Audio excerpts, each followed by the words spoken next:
Salut tout le monde, j'espère que vous allez bien et bienvenue dans une nouvelle vidéo. Aujourd'hui, on va voir les salutations. En anglais, on dit greetings. Greetings. Le T, moi je préfère le prononcer D parce qu'il y en a qui le prononcent D ou un truc, un D qui se rapproche d'un R. Bref, euh, les, les sons en fait, c'est un autre monde. Comment bien prononcer comme les natifs. Bref, on va voir des salutations. Les salutations les plus utilisées en fait dans la plupart des langues. Salut, ça va, comment ça se passe, blablabla. On commence salut. Salut, on dit hello ou hi. Hello, hello, c'est un peu formel. Hi, c'est un peu informel. Hello, hi. Bonjour, good morning. Good, good, good, ça veut dire bien. Morning, c'est le matin. Un bon matin, quoi. Bonjour. Bon après-midi. Good afternoon. Good afternoon. Good afternoon. Bonsoir. Le soir, c'est evening. Evening. Good evening. Good evening. Bonne journée.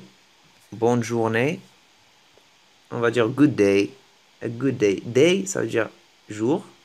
Good day. Bonne soirée. Bonne soirée. On dit good night. Good night. Night, c'est nuit. Ou on peut dire aussi good evening. Good evening. Evening, c'est le soir. Bonne nuit, c'est good night. Good night. Pour dire enchanté. Enchanté, on dit nice to meet you. Nice to meet you. Nice to meet you. Les Américains prononcent pas le T à la fin. Ça se prononce comme E, E. Nice to meet you. Nice to meet you. Nice to meet you. Nice to meet you. Nice to meet you. Et pour nice, nice, c'est comme ça reste pareil pour le masculin et pour le féminin. Ça reste le même. Nice to meet you. Ça va? Ça va? How is it going? How is it going? How is it going? Encore, j'ai prononcé le T comme E, E. How's it going? How's it going? Quand les gens parlent vite, bah, ils disent How's it going? How's it going, bro? On va voir ça après, Inch'Allah, dans des cours avancés. On va voir comment parler comme un Américain, comment parler vite et tout ça. How is it going? How is it going? Ça veut dire comment ça va. Going, c'est le verbe aller. On va voir tout ça après, Inch'Allah. Je vais pas rentrer dans les détails là tout de suite. Comment allez-vous? Comment allez-vous? On dit how are you? Comment vas-tu aussi? On dit how are you? Parce que le même pronom personnel, you, comme on a déjà vu. Bien, c'est good. Bien, good. Merci, on dit soit thank you. La plupart des gens connaissent thank you. Et on dit aussi thanks. Thanks. C'est une abréviation. Thanks. Thanks. C'est très gentil. It's very nice. C'est très gentil. It's very nice. Avec plaisir. Avec plaisir, on dit with pleasure. With pleasure. On dit with. TH, ça se prononce D. C'est comme un D. Ne dites jamais, parce que c'est connu en fait, que les Français disent Z, with. Le Z, le Z. Il n'y a pas de Z. Essayez pas de prononcer th. Th, essayez pas de le prononcer. Remplacez-le par D. Parce que la plupart des Français n'arrivent pas à prononcer th, with. Parce que il y en a qui prononcent, des anglophones qui prononcent with, with, avec th. Le th, ça devient th. Vous, n'essayez pas parce que c'est dur. Vous n'avez pas l'habitude de le prononcer, donc n'essayez pas. Si vous y arrivez, tant mieux. Si vous y arrivez pas, bah, laissez tomber et prononcez le TH de, comme un D. With pleasure. Mais moi, j'arrive à prononcer th, mais la plupart du temps, en fait, je prononce with parce que c'est facile. With. À bientôt. À bientôt, ça veut dire see you soon. See, c'est le verbe voir. You, toi. C'est comme je te vois, see you soon. On se voit bientôt ou je te vois bientôt. Voilà, un truc de genre. À bientôt. À demain, see you tomorrow. Tomorrow, c'est demain. See you tomorrow. Il y en a qui prononcent tomorrow, le T comme un D, ça dit tomorrow, tomorrow. Quand ils parlent vite, vous pouvez entendre ça et vous peut-être que vous allez vous dire qu'est-ce que c'est que ça, qu'est-ce que le mec raconte ou la meuf raconte. C'est en fait, c'est tomorrow. C'est un T en fait. Tomorrow, ça veut dire demain. À la semaine prochaine, on dit see you next week. See you next, prochain ou prochaine. Comme vous voyez, ça marche pour le masculin, pour le féminin, même le même adjectif. Week, c'est semaine. La semaine, week. See you next week.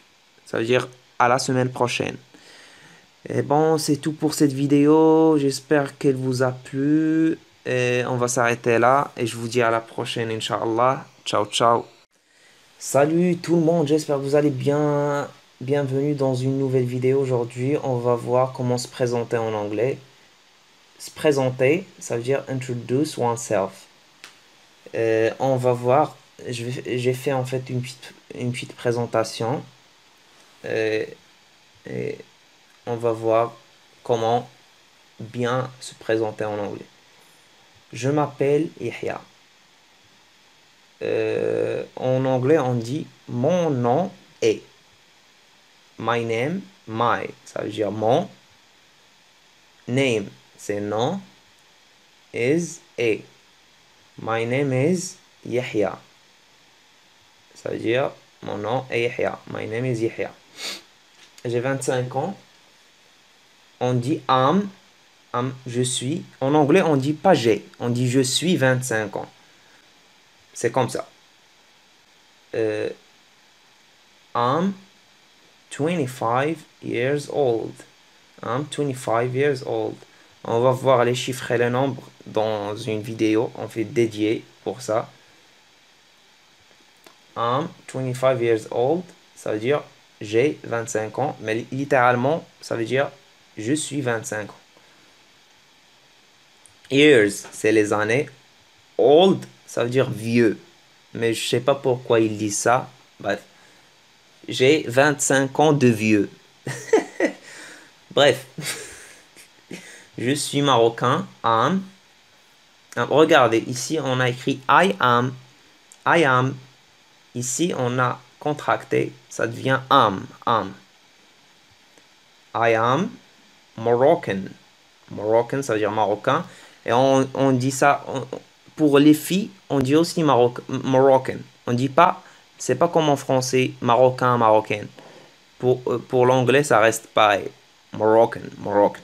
Pour les filles et pour les garçons, c'est pareil. Un Moroccan. Je vis à Casablanca. I live. I live, ça veut dire je vis. In, c'est à, ou dans, ou on. Ça, c'est pas comme en français. En anglais, c'est in. Ça veut dire plein de choses. In. Casablanca. Casablanca. Je suis développeur web. I'm a web developer. Ça, c'est clair. Developer, c'est développeur. Web, c'est web. J'ai un frère et deux sœurs. J'ai. I have. One, c'est un. Brother. Brother, c'est frère. And. Et. Two. Deux. Sisters. Sœurs. I have one brother and two sisters. J'ai un frère et deux sœurs. Voilà, c'est clair. Je vais relire en anglais et après on va finir là-dessus. My name is Yahya. I'm 25 years old. I'm Moroccan. I live in Casablanca. I'm a web developer. I have one brother and two sisters. Regardez comment j'ai prononcé and. J'ai pas en fait prononcé le D. And. J'ai dit I have one brother and two sisters. Quand vous parlez vite,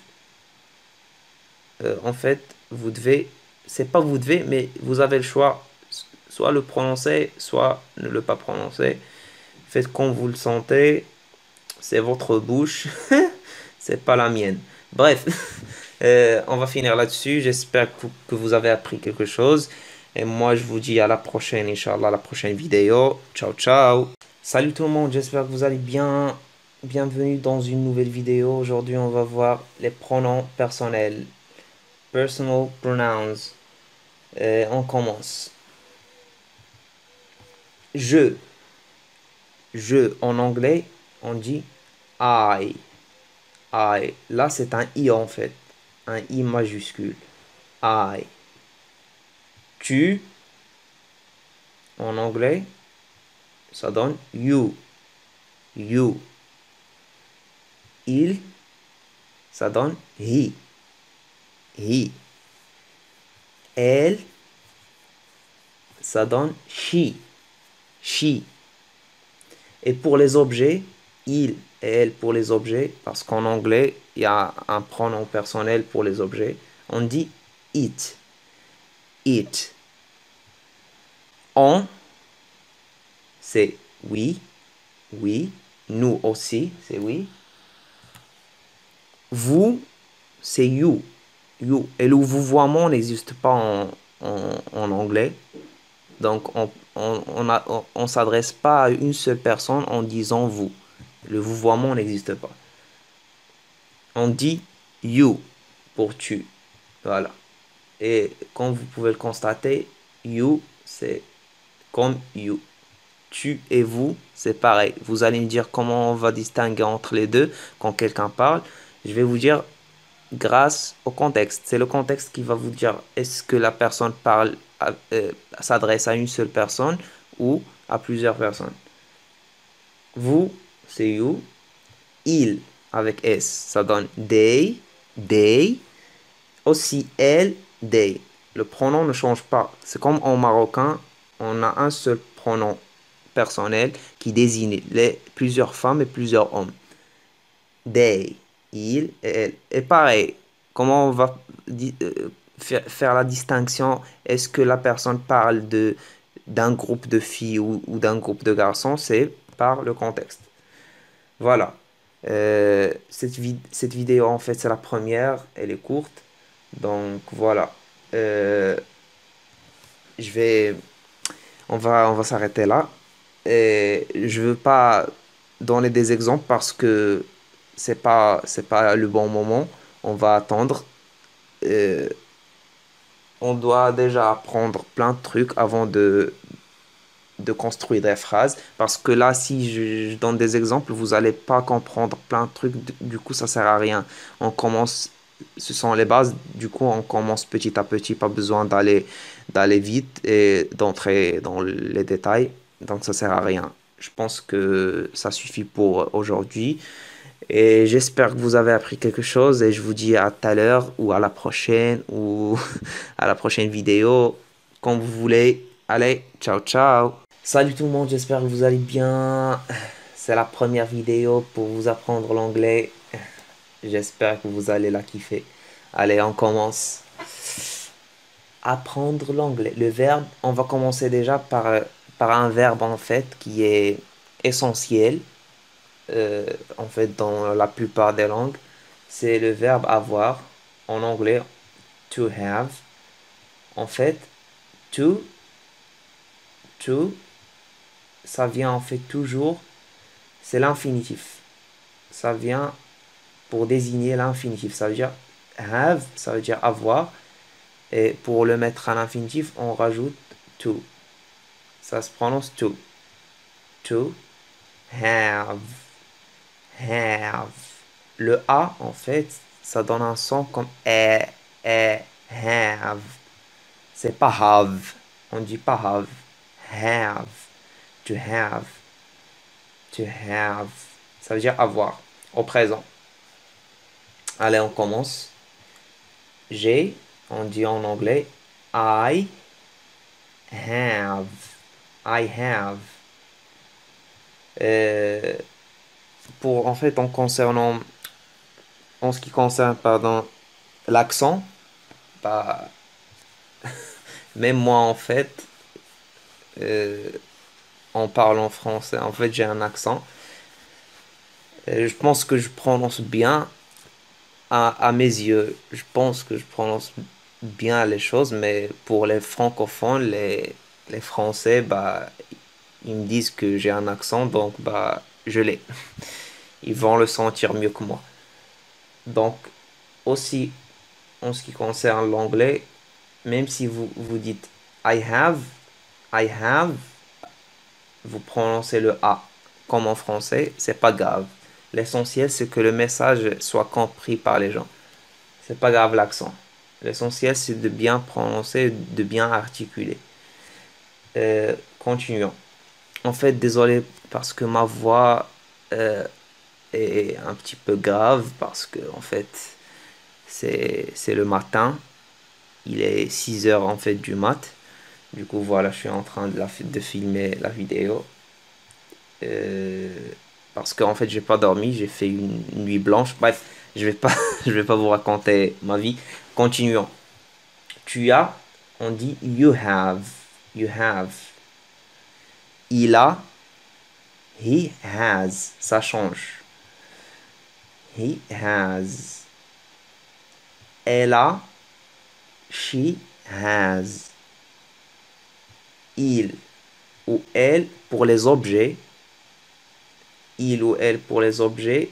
euh, En français, ça n'existe pas, mais en anglais, il y a un pronom personnel euh, qui est, qui est fait en fait, qui est inventé pour les objets. C'est it. Et j'ai déjà en fait expliqué ça dans une vidéo précédente. It has. It has. Ça veut dire, par exemple, un chien. On dit un chien, il a des yeux, par exemple. Le chien a des yeux ou il a des yeux. Pour un chien, on va dire it. It has. Mais en fait, il y a des gens dans le langage familier, pour un chien, pour les objets, ils mettent il ou elle. Ils mettent he ou she. Même si pour les objets, ils utilisent he et she. On. On a. On dit we have. We have. We have. On a ou nous avons. We have. Vous avez. Vous avez. You have. Juste un truc. En fait, en anglais, il n'y a pas de vouvoiement, il n'y a pas de tutoiement. Il n'y a pas de vouvoiement. Le tutoiement, il n'y a que toi. Il n'y a que toi. Pour vous, c'est quand tu t'adresses à plusieurs personnes, tu dis vous.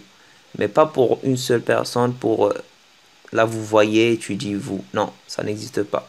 Ça existe que, je pense, euh, qu'en anglais, qu'en français, en espagnol, en italien, je pense.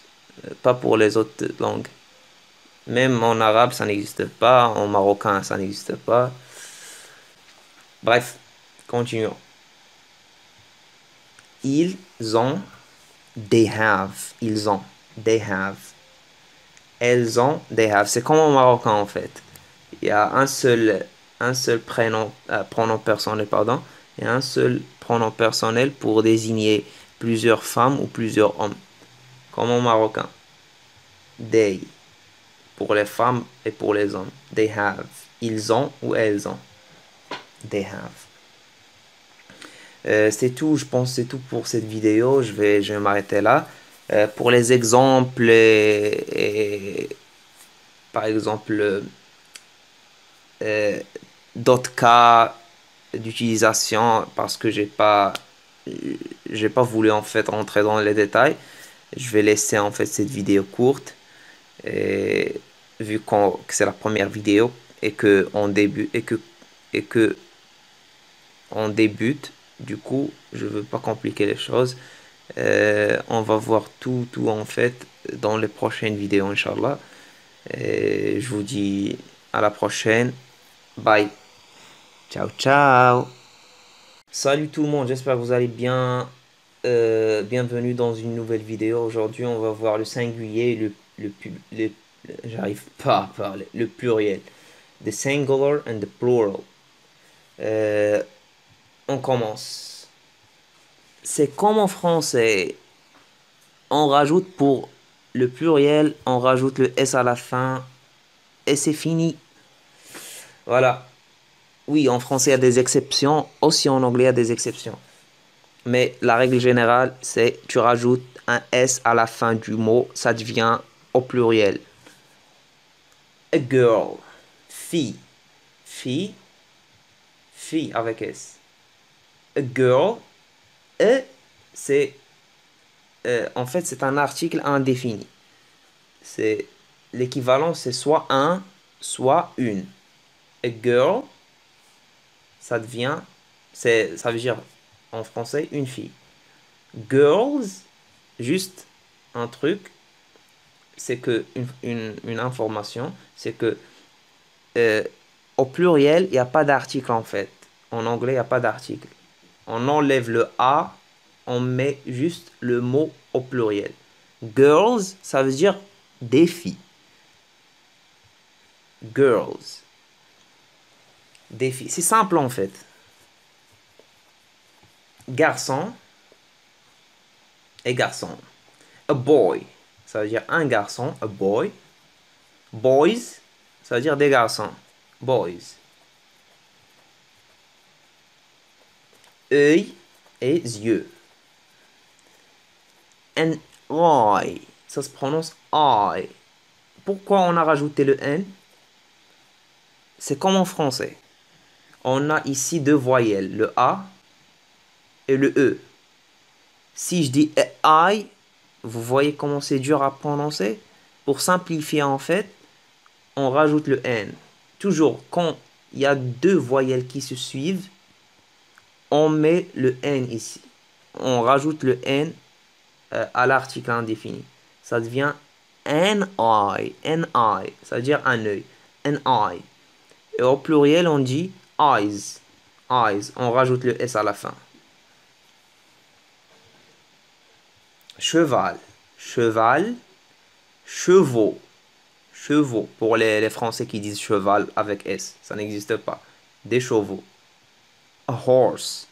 En anglais, un cheval, c'est a horse. A horse. Un cheval. Horses. Horses. Ça veut dire des chevaux. Horses. C'est simple. En fait, j'ai voulu faire cette vidéo juste comme ça parce que même si il y a rien à apprendre, mais voilà. C'est juste pour ça, pour que vous sachiez en fait la règle, c'est que vous devez ajouter un S, voilà. Comme ça, c'est réglé et voilà. On va voir tout ça en fait, on va s'entraîner bien dans des exemples dans les prochaines vidéos et on va rentrer dans les détails parce que moi j'adore les détails. Voilà. Allez, je vous dis à la prochaine, Inch'Allah, je vous laisse. Ciao, ciao. Ciao, ciao. Salut les gens, j'espère que vous allez bien.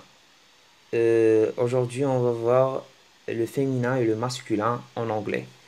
The feminine and the masculine in English. On va voir des exemples intelligents, intelligentes.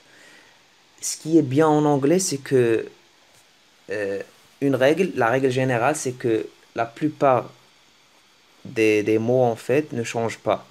Et les adjectifs aussi.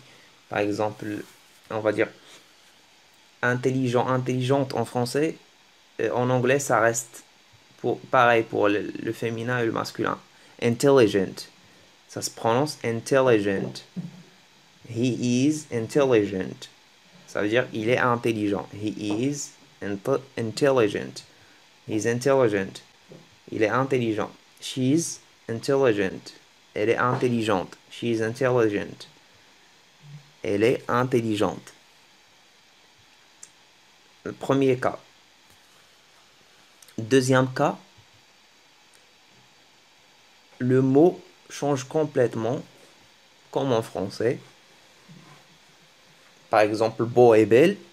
Beau en anglais, handsome, handsome.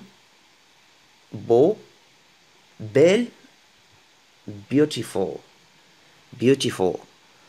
Et il y en a qui le prononcent beautiful.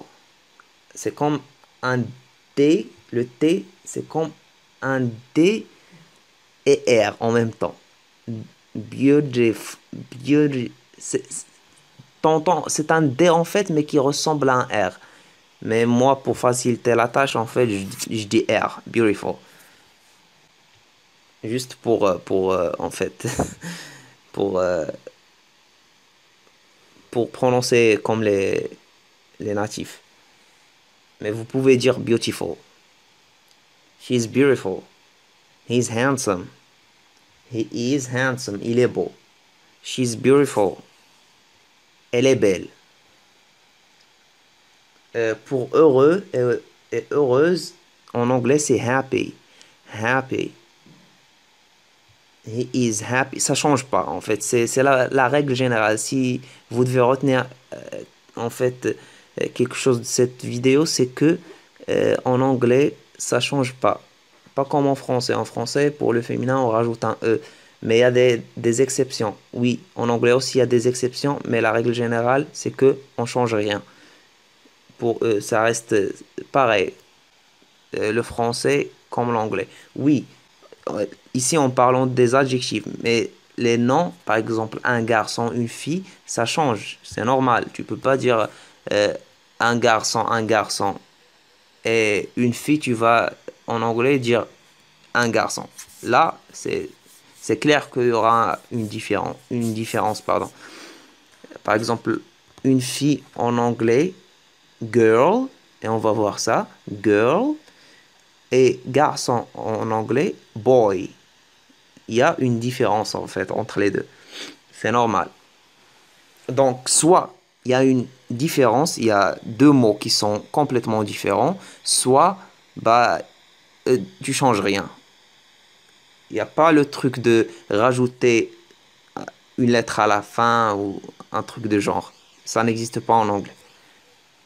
She is happy. She is happy. Elle est heureuse. She is happy. She is happy. Ou on peut contracter et dire she's happy. She's happy. Elle est heureuse. Voilà. Euh, c'est simple en fait en anglais, c'est simple. Même la conjugaison en anglais, elle est facile, pas comme en français. Euh, bon, euh, on va s'arrêter là.